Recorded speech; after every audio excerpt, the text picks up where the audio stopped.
New York society branded Isabella Calloway the Ice Queen because she refused to weep when Richard Sterling destroyed their marriage. Everyone assumed her silence signaled defeat as he paraded his young mistress through town.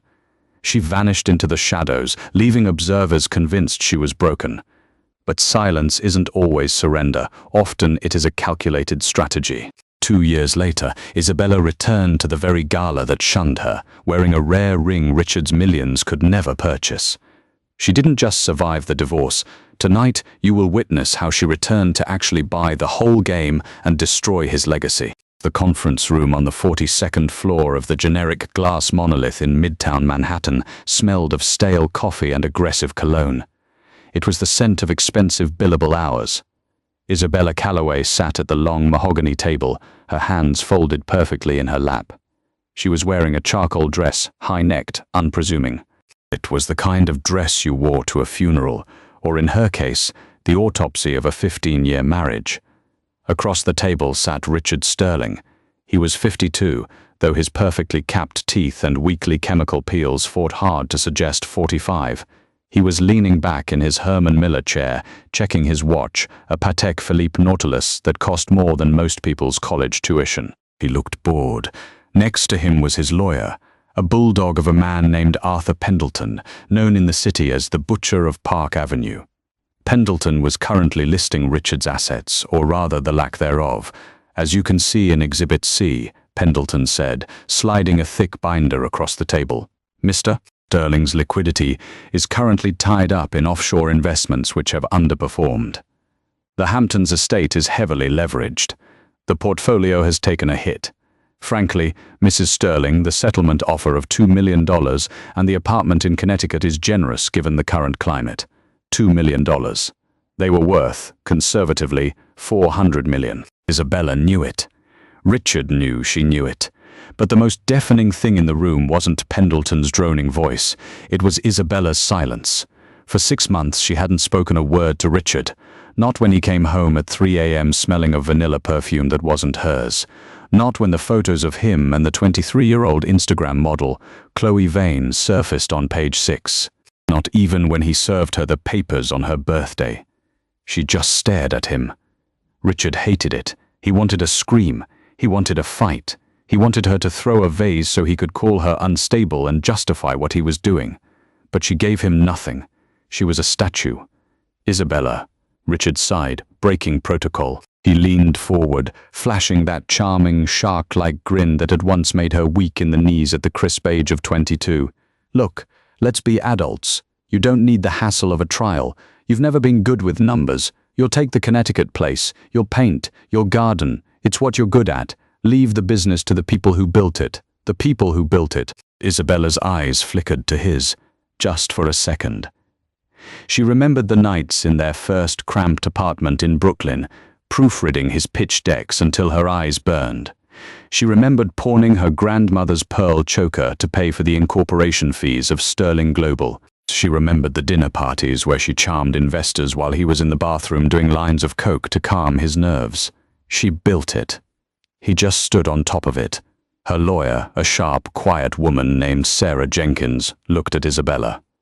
Sarah was the opposite of Pendleton. She didn't bark, she waited. "My client," Sarah said softly, "accepts the terms." Pendleton blinked. Richard froze, his pen hovering over the paper. "She... what?" Richard asked, squinting. "She accepts the terms," Sarah repeated. $2 million, the Connecticut cottage, and a clean break, today. Richard looked at Isabella, searching for the trap. There had to be a trap. Isabella was the daughter of a diplomat. She spoke 4 languages. She had a master's in art history from the Sorbonne. She wasn't stupid. "Bella?" Richard asked, his voice dropping an octave. "You're serious?" Isabella reached into her purse. She pulled out a fountain pen, a Mont Blanc he had given her for their 5th anniversary. She uncapped it, the sound sharp in the silent room. She signed the papers, a fluid, elegant scrawl. Then she stood up. She didn't look at the papers. She didn't look at Pendleton. She looked Richard dead in the eye. "Goodbye, Richard," she whispered. It was the first time she had spoken to him in 180 days. She turned and walked out of the conference room, her heels clicking a steady, rhythmic beat against the floor. "Well," Pendleton laughed nervously, loosening his tie. "That was easier than I thought. Broken woman, Richard. You broke her completely." Richard stared at the closed door, a strange knot forming in his stomach. He had won. He had kept the fortune, the Hamptons house, the yacht, and he was free to marry Chloe. So why did he feel like he had just walked into a firing squad? The divorce was finalized in record time. The tabloids had a field day. Silent surrender, why Isabella Sterling walked away with pennies. Richard's new flame, Chloe Vane moves into the penthouse. New York society is a brutal ecosystem. It operates on proximity to power. When Isabella was Mrs. Richard Sterling, she was the queen of the Upper East Side. She chaired the Met Gala committee. She organized the botanical garden lunches. People laughed at her jokes, even when they weren't funny. But the moment the ink was dry, the invitations stopped coming. Her friends, women she had vacationed with in Saint-Tropez, women whose children she had godmothered, ghosted her. They didn't want to upset Richard. Richard was the one with the private jet. Richard was the one who could get their husbands into the Augusta National Golf Club. Isabella was just collateral damage. She moved to the Connecticut cottage. It was a misnomer. It was a drafty, dilapidated farmhouse in Litchfield County that hadn't been renovated since the 1970s. The paint was peeling, the heating rattled, and it was 2 hours away from the city. For the first 6 months, Isabella disappeared. Meanwhile, Richard was living the high life. He renovated the Park Avenue penthouse, turning Isabella's elegant, library-filled sanctuary into a white marble, minimalist nightclub. Chloe Vane, now sporting a rock the size of a skating rink, posted daily Instagram stories from Isabella's old dressing room. New life, new vibes. Blessed sterling gold. Richard felt invincible. Sterling Global stock was up. He was being courted for a seat on the board of the Harrington Foundation, the most exclusive philanthropic organization in the Western Hemisphere. The Harrington Gala was the event of the decade, held once every 5 years in London. To be invited was a status symbol. To be a board member was godhood. Richard wanted that seat. He needed to prove that shedding Isabella hadn't hurt his standing. One afternoon, Richard was lunching at Le Bernardin with Arthur Pendleton. "Have we heard anything from her?" Richard asked, swirling his scotch. He wouldn't admit it, but his curiosity was itching. "Isabella," Pendleton scoffed, dissecting his tuna tartare. "Not a peep. My sources say she's practically a hermit. Hired a local contractor to fix the roof. She's probably planting tulips and knitting sweaters." "You won, Richard. Stop looking in the rearview mirror." Richard nodded, satisfied. "Good. The Harrington Gala invitations go out next month. I'm bringing Chloe. It's going to be her debut. Risky," Pendleton warned. "The Harringtons are old school. They liked Isabella." "They like money, Arthur," Richard snapped. "And I have more of it than ever." But Richard didn't know what Isabella was doing in that farmhouse.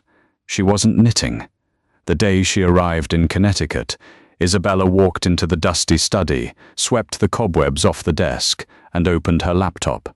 She didn't plant tulips. She planted seeds of a different kind. She made 3 phone calls.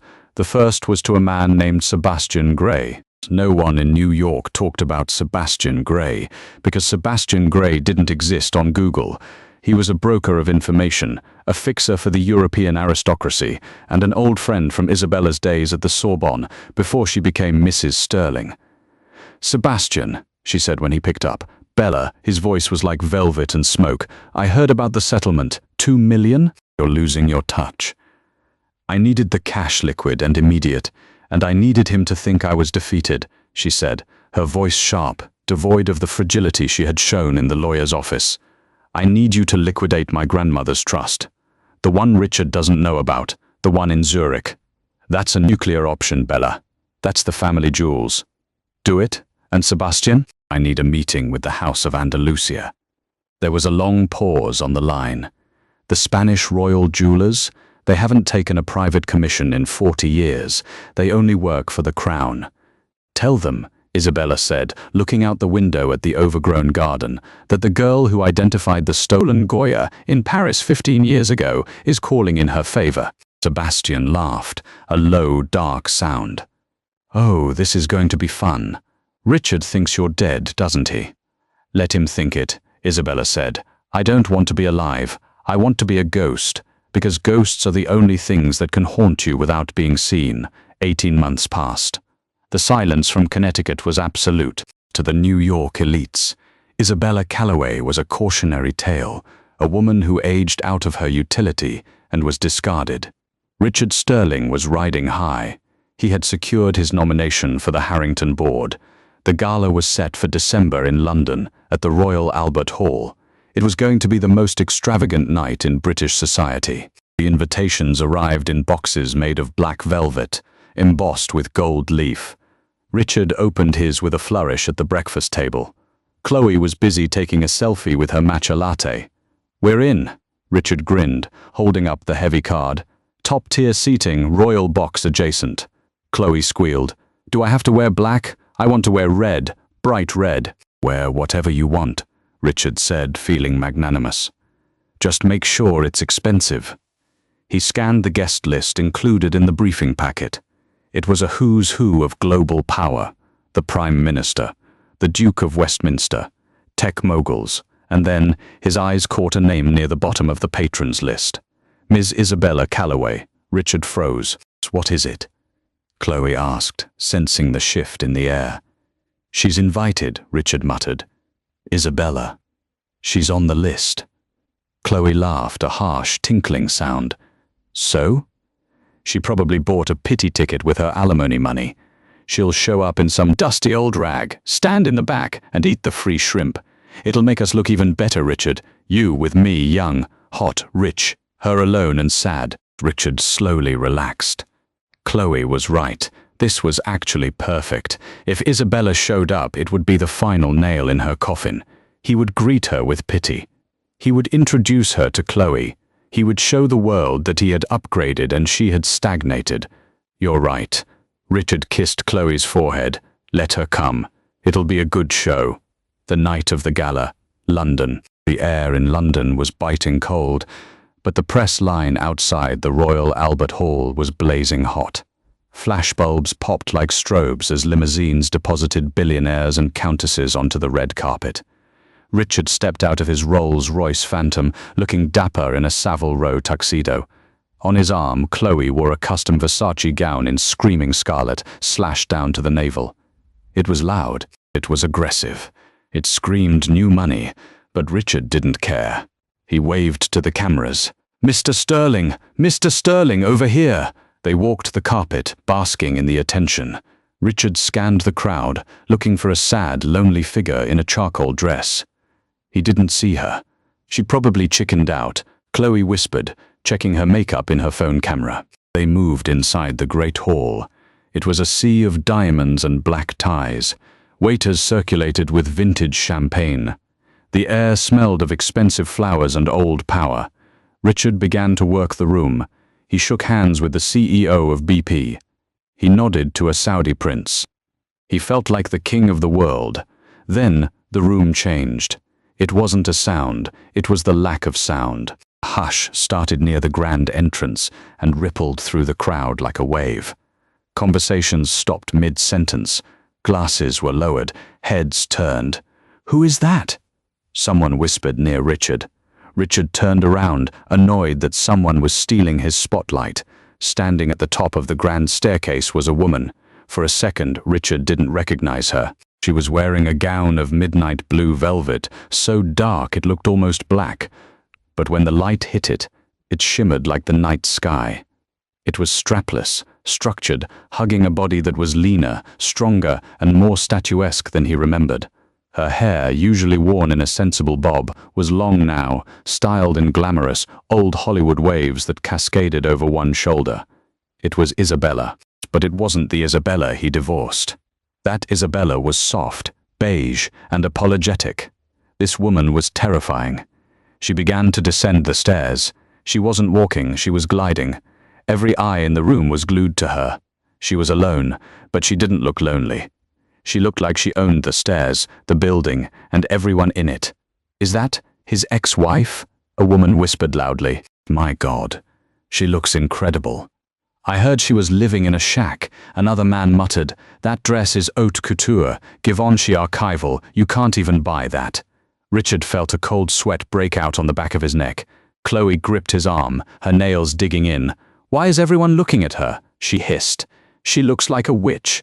Isabella reached the bottom of the stairs. The crowd parted for her, a red sea of tuxedos splitting for Moses. She walked straight toward the center of the room, where the chairman of the Harrington Foundation, Lord Evelyn Harrington, was holding court.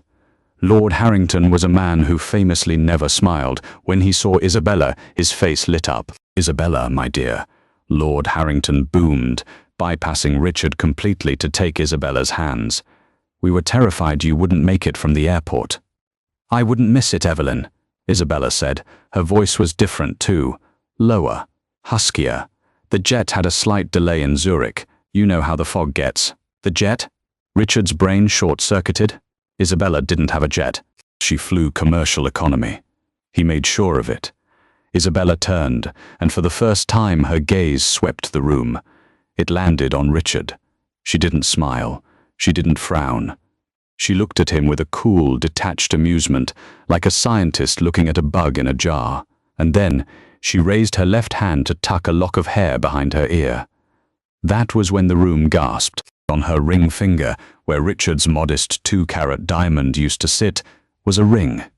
But not just a ring. It was a massive radiant cut blue diamond, flanked by rare pink argyle diamonds set in platinum filigree that looked like woven spiderwebs. It was the size of a quail's egg. It pulsed with an inner fire under the chandeliers. Richard stopped breathing. He knew that ring. Every billionaire in the room knew that ring. It was the Star of Andalusia. It was legendary. It was supposed to be in the vault of the Spanish royal family. Richard himself had tried to inquire about buying it for Chloe 3 months ago to prove his status. He was told, very rudely, that the ring was not for sale to commoners and was reserved for blood or history. And now it was on his ex-wife's finger. Oh my God, a banker next to Richard choked. Is she engaged? To whom? A Bourbon, a Habsburg. Chloe looked at the ring, then at her own diamond. Suddenly, her rock looked like a piece of glass from a Cracker Jack box. Richard, Chloe whined, what is going on? Isabella began to walk toward them. The distance between Richard Sterling and Isabella Calloway was only 20 feet. But it felt like a canyon separating two different realities. On one side stood the desperate, sweating grasp of new money. On the other, the cool, untouchable aura of legacy. Isabella didn't stop walking until she was close enough for Richard to smell her perfume. It wasn't the soft floral scent she used to wear, the one he'd once told her was too boring. This scent was complex, oud, leather, and crushed rose petals. It smelled like danger. Richard straightened his tie, his survival instincts warring with his ego. He decided to attack first. It was the only move he knew. Isabella, he said, his voice loud enough for the onlookers to hear. He put on a pitying smile. I'm surprised to see you. I didn't think you could afford the ticket price these days. Did you win a raffle? A few people nearby gasped. It was a crude, brutal opening. Chloe giggled, emboldened by his arrogance. She looked Isabella up and down, crinkling her nose. And that dress, Chloe chimed in, her voice shrill. It looks heavy, a bit dusty, isn't it? Richard, didn't your mother have curtains like that? The silence that followed was excruciating. Lord Harrington, standing nearby, looked ready to call security on Richard. But Isabella laughed. It was a soft, genuine laugh, as if a child had just told a joke they didn't understand. Hello, Richard, she said. She turned her eyes to Chloe, her expression softening into mock sympathy. And you must be Chloe. I recognize you from the Instagram stories. She reached out and lightly touched the fabric of her own gown. You have a sharp eye, Chloe, Isabella said, her voice carrying effortlessly through the hushed hall. This dress is old. It was commissioned in 1954 by Hubert de Givenchy for the Countess of Bismarck. It hasn't been worn since the night she dined with Kennedy. It's not fashion, my dear. It's history. But I wouldn't expect you to know that. History isn't really trending on TikTok, is it? A ripple of laughter went through the crowd. It wasn't loud, but it was deadly. Chloe's face turned the same shade as her crimson dress. Richard stepped forward, his face hardening. He felt the room slipping away from him. He needed to regain control. He grabbed Isabella's left hand, the one with the ring, and held it up, ostensibly to inspect it, but really to mock it.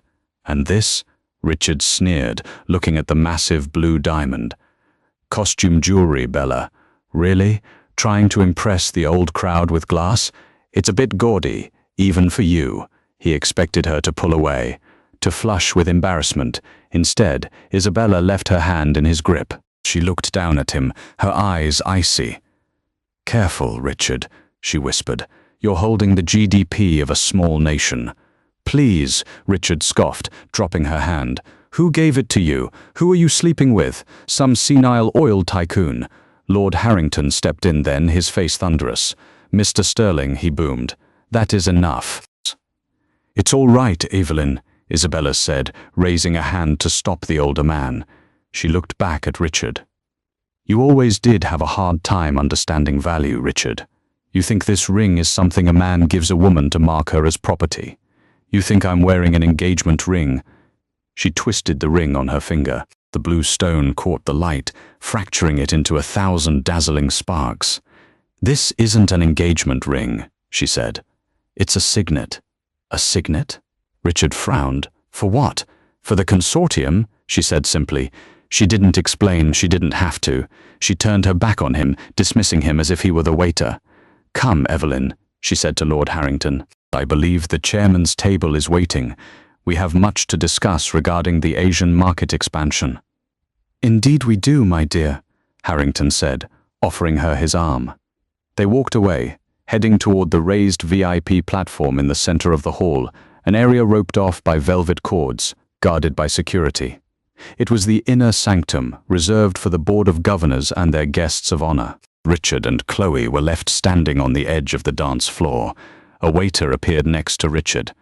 "Sir, your table is ready. Table 47. It's back there, near the kitchen doors." Richard stared at Isabella's retreating back. She was ascending the stairs to the VIP platform, sitting down next to the Duke of Westminster. "What is the consortium?" Chloe asked, her voice trembling. "Richard, why is she sitting with the Duke?" Richard didn't answer. His heart was hammering against his ribs. He knew about the consortium. Every high-level financier knew the rumors. It was a shadow group, old European money, families like the Agnelis, the Rothschilds, the ancient Spanish dynasties that pooled their liquidity to stabilize markets or crash them. They didn't have a website. They didn't have a headquarters.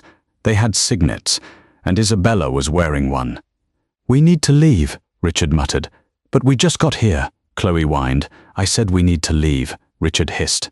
He grabbed her arm and dragged her toward the exit.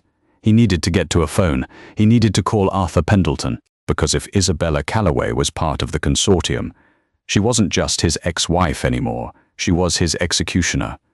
The next morning, 6 a.m. Sterling Global Headquarters, Wall Street. Richard hadn't slept. He was in his office, the skyline of Manhattan gray and bleak outside his window. His desk was covered in files.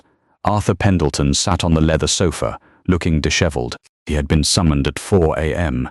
"Tell me you found something," Richard barked. "It's complicated," Pendleton said, rubbing his eyes. "I ran a check on the ring. You were right. It's the Star of Andalusia. It was last seen in the possession of the House of Alba in Spain, but it wasn't sold. Then how did she have it?" "It was gifted," Pendleton said, sliding a piece of paper across the desk, or rather, passed down. Richard picked up the paper. It was a photocopy of an old obituary from a Swiss newspaper dated 2 years ago. Baroness Helena von Hartz. Richard frowned. "Von Hartz? The Steele dynasty? What does she have to do with Isabella?" "Read the second paragraph," Pendleton said. Richard squinted. "The Baroness, a recluse in her final years, is survived by no children.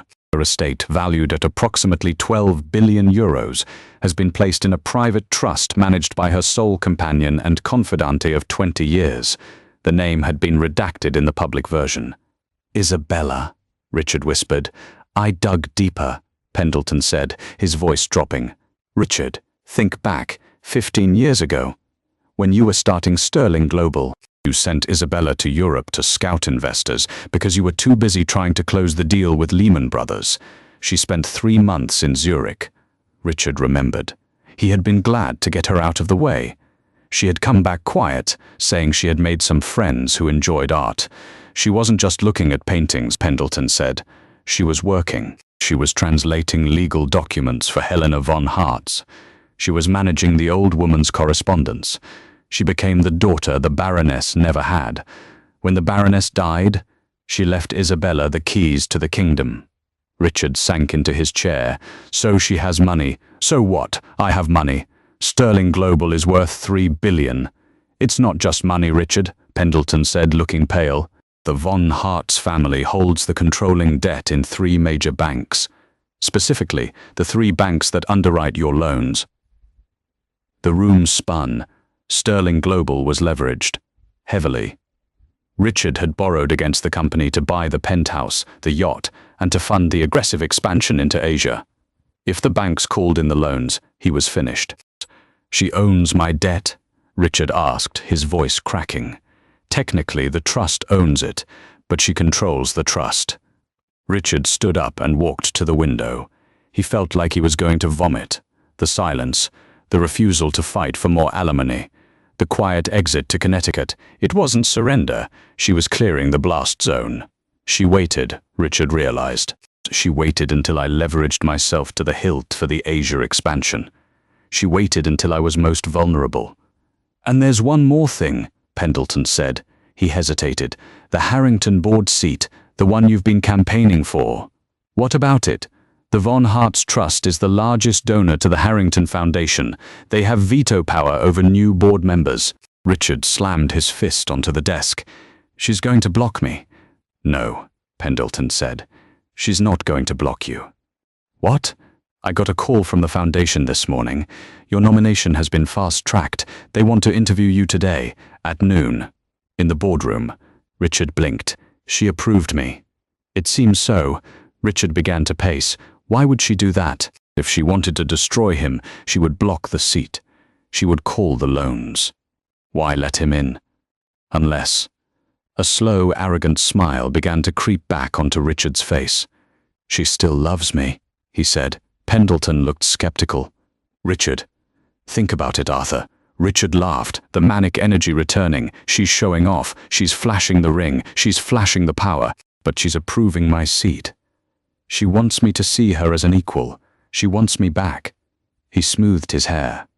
She realized that money is boring without a man to share it with. She's posturing. It's a mating dance. I wouldn't bet on that, Pendleton warned. I would, Richard said. He grabbed his jacket. I'm going to that meeting. I'm going to charm the board, and then I'm going to invite Isabella to dinner. I'll apologize. Tell her I made a mistake with Chloe. Chloe is a headache anyway. Isabella comes with 12 billion euros. The trap is set. Richard arrived at the Harrington Foundation's New York offices at 11:55 a.m. He walked with a swagger he didn't quite feel, but he faked it well. The receptionist nodded to him. Mr. Sterling, they are waiting for you in the obsidian room. He pushed open the heavy double doors. The room was dimly lit. A long oval table sat in the center. At the far end sat 3 people. Lord Harrington was in the middle. To his left was a man Richard didn't know, a Swiss lawyer type, and to his right sat Isabella. She wasn't wearing the gown today. She was wearing a white power suit, sharp as a razor blade. Her hair was pulled back in a severe bun. The blue diamond ring sat on the table in front of her, next to a stack of files. Richard, Lord Harrington said, not smiling. Please sit. Richard sat at the opposite end of the table. He flashed his best smile at Isabella. She didn't return it. She was reading a document. We have reviewed your application for the board, Lord Harrington began. Your financials are aggressive, but impressive. Fortune favors the bold, Richard said, winking at Isabella. Indeed, Isabella said. She didn't look up. Her voice was dry, professional. However, the board has a strict policy regarding the solvency of its members. We cannot have a board member whose company is at risk of imminent default. Default? Richard laughed. Sterling Global is posting record profits. On paper, the Swiss lawyer said, but we have analyzed your debt structure. You have $400 million in short-term loans due next week, the balloon payment for the Asia expansion. That's standard. Richard waved his hand. The banks always roll that over. I've been banking with Deutsche and Chase for 20 years. They'll extend the term. Isabella finally looked up. Actually, Richard, she said, they won't. Richard froze. Excuse me. Deutsche and Chase sold your debt packages this morning, Isabella said. She tapped the file in front of her, to a private equity firm called Chimera Holdings. Richard felt the blood drain from his face. Chimera, the monster. And, Isabella continued, her eyes locking onto his, Chimera Holdings has instructed me to inform you that they will not be rolling over the debt. They are calling it in full, by 5 p.m. tomorrow. Richard stood up, his legs shaking. You are Chimera. I am the majority shareholder, yes? Isabella said calmly. Sit down, Richard. You can't do this, Richard shouted. If I have to pay $400 million tomorrow, I'll have to liquidate everything. The stock will crash. I'll lose the company. Yes, Isabella said. That is the math. Why? Richard whispered. I thought. You approved the board seat. I did, Isabella said. She stood up slowly. It's because I wanted you to be in the room when it happened. I didn't want you to read about it in the paper. I wanted to look you in the eye. She picked up the ring from the table and slid it onto her finger. You said I was weak, Richard. You said I was good at gardening. You were right. I am very good at gardening. She leaned over the table. And you, Richard, you are a weed. 2 p.m., the day of reckoning, Richard Sterling ran out of the Harrington Foundation building like a man on fire. The cool composure he had practiced for decades was gone, replaced by a feral, sweating panic. He fumbled for his phone, his fingers trembling so badly he dropped it on the sidewalk, cracking the screen. He dialed Arthur Pendleton. Arthur! Stop the trading. Richard screamed into the phone as he hailed a cab. Suspend the stock. Tell the SEC there's a glitch. Anything. I can't, Richard. Pendleton's voice was hollow. The news is already out. Bloomberg just ran the headline. Chimera Holdings calls Sterling debt. The stock is in freefall. It's down 40% in 20 minutes. The sharks smell blood. Who leaked it? Richard roared. Isabella, Pendleton said, or her team. It was a coordinated press release the second you walked into that meeting. Richard hung up. He sat in the back of the yellow taxi, watching the city blur past. The city he thought he owned now, every skyscraper looked like a tombstone. He needed liquidity. He needed cash to pay Chimera by 5 p.m. tomorrow, or he would lose the company. He dialed his friends. He called Marcus Thorne, the hedge fund manager he'd vacationed with in Aspen. Sorry, Richard, bad timing. I'm tied up in crypto. Click. He called Julian Vance, the real estate mogul.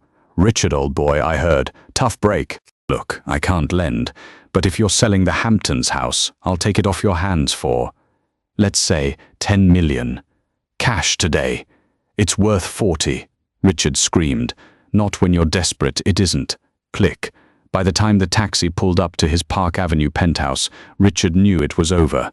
The business was dead, but he still had the assets, the penthouse, the art, the jewelry. Entrance, he burst into the apartment. Chloe, he shouted. Chloe, pack your bags. We're going to the Caymans. I have accounts there. We can start over. We just need to move fast. He ran into the master bedroom. The room was in chaos. Suitcases were open on the bed. Isabella's old Louis Vuitton trunks that Chloe had appropriated. Chloe was throwing clothes into them, but she wasn't packing for a vacation. She was packing only her things. Thank God you're packing, Richard panted, loosening his tie. Grab the jewelry box. The emeralds specifically. Chloe paused. She turned to look at him. She was wearing a trench coat and sunglasses, even though they were indoors. I already grabbed the emeralds, Richard, she said coldly, and the Cartier watch and the diamond studs you gave me for my birthday. Good, good, Richard nodded, pacing. We can sell those if we need to. Chloe let out a short, sharp laugh. She zipped up the suitcase. There is no we, Richard, I saw the news. You're broke.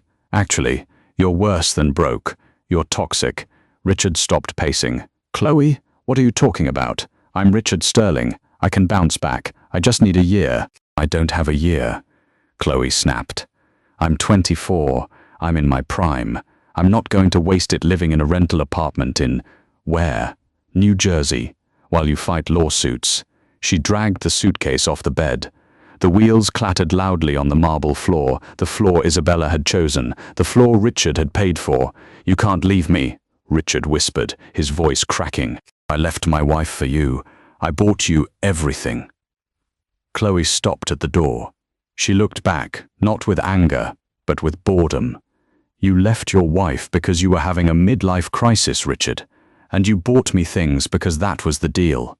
I looked good. You paid for it. The payment stopped. She pulled the door open. Two large men in black t-shirts were waiting in the hall to carry her bags. Goodbye, Richard, she said. Good luck with the gardening. The door clicked shut. Richard stood alone in the silent white penthouse. It felt like a mausoleum. He walked to the window and looked down at Park Avenue. He felt small. He realized then that he had never really built anything. Isabella had built the business. His father had left him the initial seed money. The connections were family friends.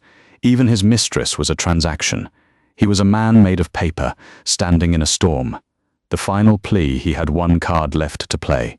The emotional card. He knew Isabella. Beneath the ice, beneath the chimera persona, she was the woman who had nursed him through pneumonia. She was the woman who had cried when their dog died. She had a heart. He just had to find it. He washed his face, put on a fresh suit, a humbler one, navy blue, and drove himself to the Pierre Hotel, where he knew she was staying. He didn't have an appointment, but the doorman recognized him. The doorman also looked at him with pity. She's in the lounge, Mr. Sterling, the doorman said quietly. High tea. Richard walked into the rotunda room. It was painted with murals of a pastoral paradise.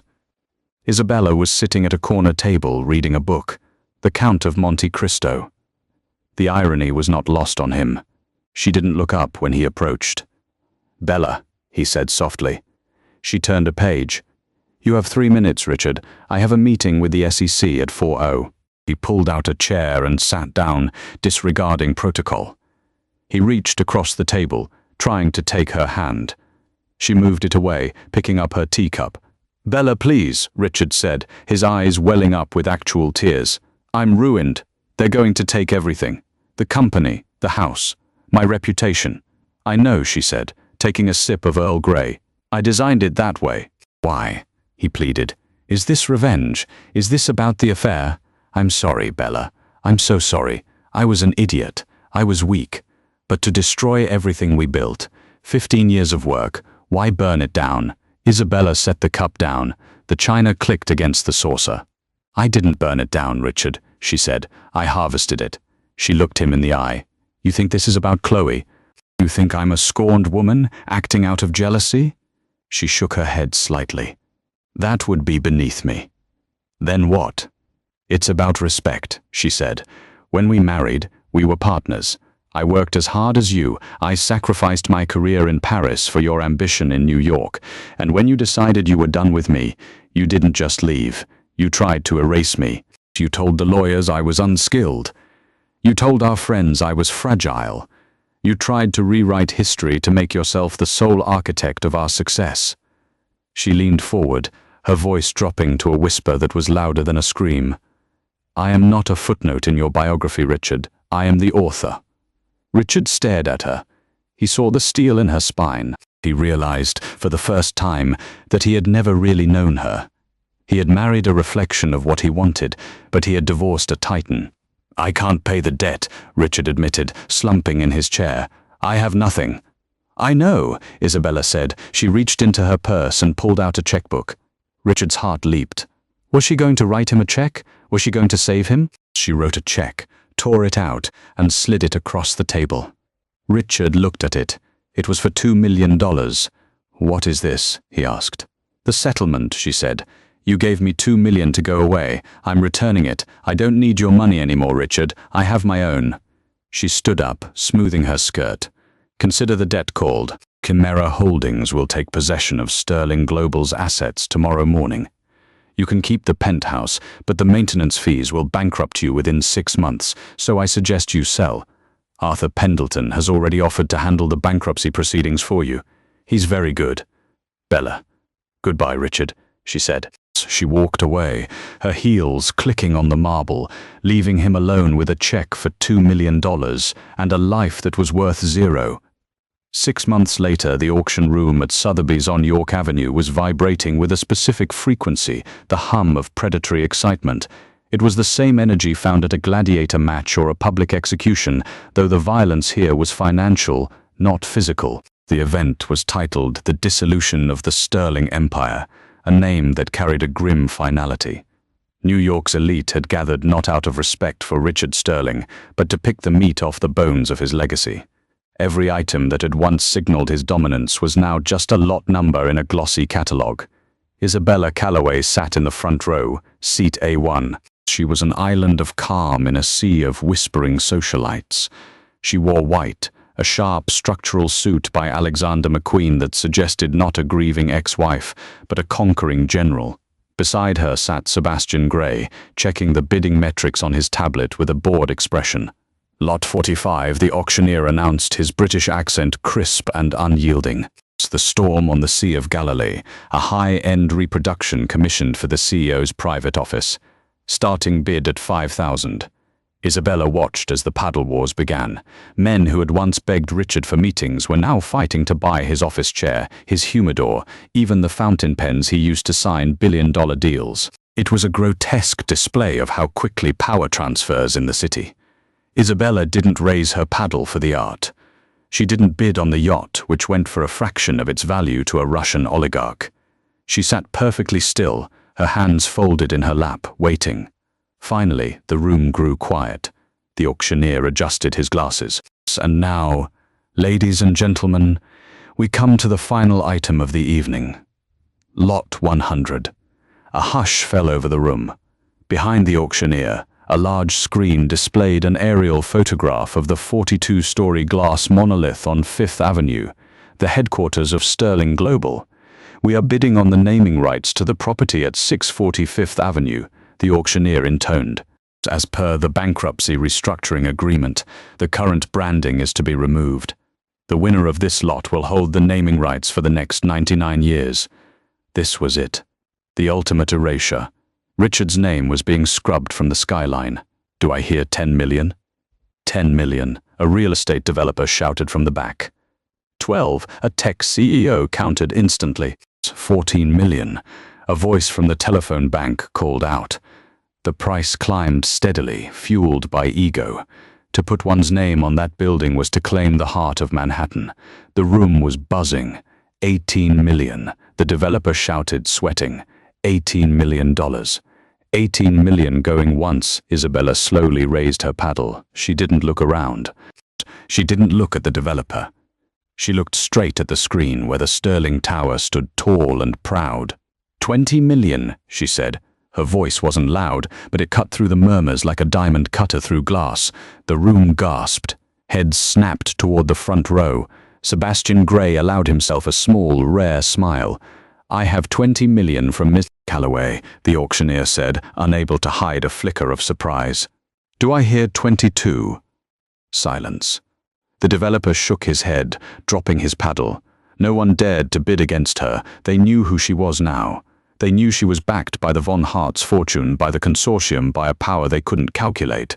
20 million going once, the auctioneer cried, the gavel raised high. Twice. Sold. To Ms. Isabella Calloway. The crack of the gavel sounded like a gunshot. It was over. The Sterling era was officially dead. 1 month later, the spring sun was trying hard to warm the concrete canyons of New York City. Richard Sterling stepped out of the subway station in Queens. The air here smelled different than the Upper East Side. It smelled of exhaust, frying onions, and humanity. He adjusted the collar of his coat. It was an off-the-rack wool blend, not cashmere. It scratched his neck slightly, a constant tactile reminder of his new reality. He walked toward the small logistics firm where he now worked as a senior consultant. It wasn't glamorous. He managed supply chains for a trucking fleet. No one called him Sir or Mr. Sterling with that trembling reverence anymore. They just called him Rich. He stopped at a corner bodega to buy a coffee. Regular milk, 2 sugars, paper cup. He paid with cash. He was happy. It was a strange foreign emotion that had taken him months to identify. For 30 years, Richard had lived with a crushing weight on his chest, the need to be bigger, richer, and louder than everyone else. The fear of being exposed as a fraud had kept him awake every night. Now the worst had happened. He had been exposed. He had lost the money, the wife, the reputation, and he was still breathing. The sun still shone, the coffee still tasted good. He took the subway into Manhattan that morning for a mandatory court appearance regarding the final dissolution of his personal assets. As he walked down Fifth Avenue afterward, he heard the grinding sound of heavy machinery. Crowds were gathering on the sidewalk, looking up. Richard stopped. He knew exactly where he was. Cranes were clinging to the side of his former tower like mechanical spiders. Workmen in orange vests were torching through the steel brackets that held the massive chrome letters in place. He watched as the S swung free, dangling precariously in the wind before being lowered onto a flatbed truck. Then the T, then the E. A man standing next to Richard, a tourist with a camera, pointed up. "Hey look, the new letters are already going up on the other side." Richard squinted against the glare. Slowly, methodically, the new branding was hoisted into place.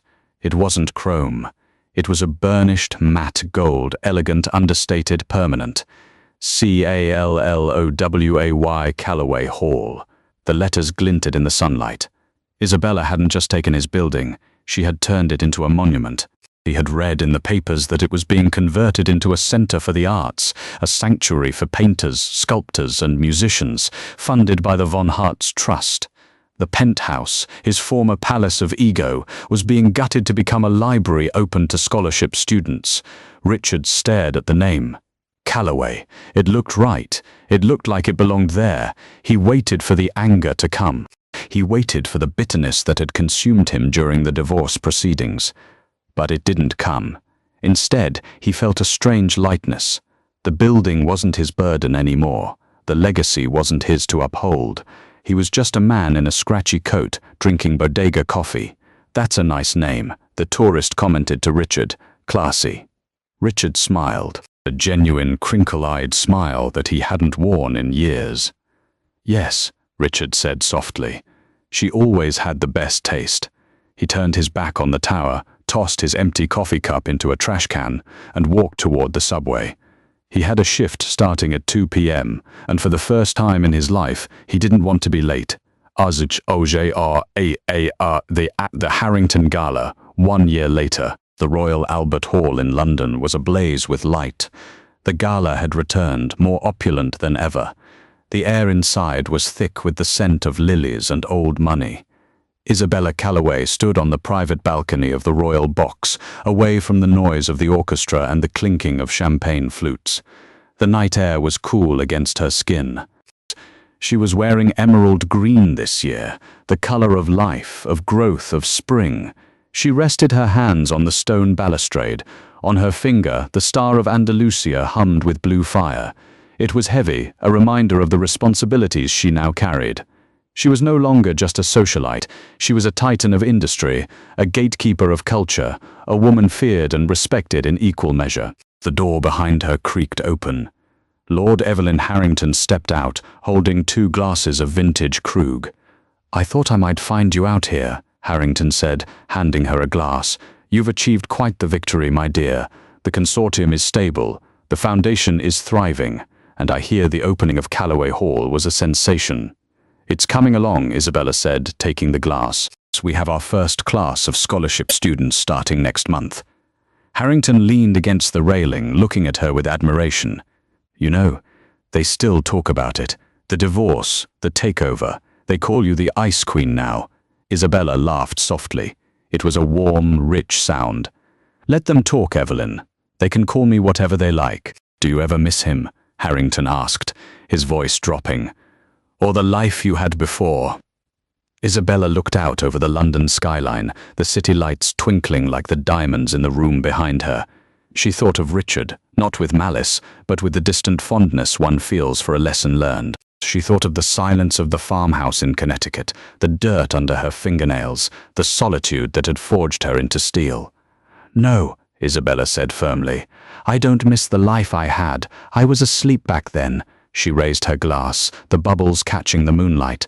"I was a ghost in my own marriage, Evelyn. Silent, invisible." She turned to face him, her eyes bright and alive. "But winter is over," she whispered, a smile playing on her lips. "And I have finally learned how to roar." She clinked her glass against his, a clear bell-like sound that rang out into the night. "To the future," Harrington said. "No," Isabella corrected him, turning back to the party where the world was waiting for her command. "To the present." And that is how Isabella Calloway turned her silence into a weapon and her heartbreak into an empire. She didn't just win the divorce, she rewrote the definition of victory. Richard lost because he thought power was about noise and flash. Isabella won because she knew that true power is patience. She let him think he was the king, right up until the moment she checkmated him. What a ride, right? It just goes to show, never underestimate the person who stays quiet during the storm. They're usually the one planning the lightning strike. If you enjoyed this story of revenge, redemption, and high-stakes drama, do me a huge favor, smash that like button. It helps the channel growing more than you know. And if you want more stories like this, where we dive deep into the lives of the secret elite, hit subscribe and turn on the notification bell so you never miss a part. What would you have done in Isabella's shoes? Would you have saved Richard at the end, or did he get exactly what he deserved? Let me know in the comments below. I read every single one. Thanks for watching. And remember, silence isn't empty. It's full of answers.